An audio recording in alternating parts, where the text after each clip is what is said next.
স্ত্রী কখনো স্বামীর প্রিয় নারী হতে পারে না, কারণ স্ত্রীর অনেক ভুল।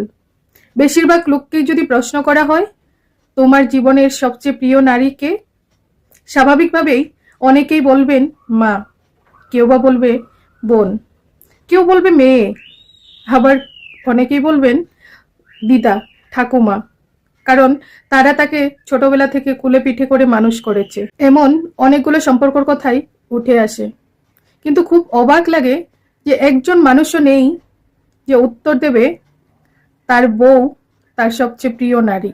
দিলেও হাতে গোনা খুব অল্প সংখ্যক মানুষ।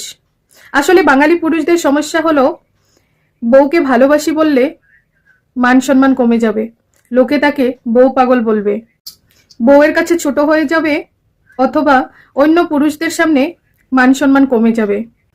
এমন একজন পুরুষও কি নেই যার হাসপাতালের বেডের সামনে নির্ঘুম রাত কাটিয়েছে তার স্ত্রী, অথবা একসাথে জীবনের যুদ্ধটা করবে বলে বাবার বাড়ির আভিজাত্যকে দূরে রেখে অল্প বেতনের ছেলেটার হাত ধরে বাবার বাড়িটা সেরে এসেছে। শ্বশুর বাড়িতে ঝাল তরকারি খেতে না পারলেও বাবার বাড়িতে ফোন করে জানিয়েছে ভালো আছি।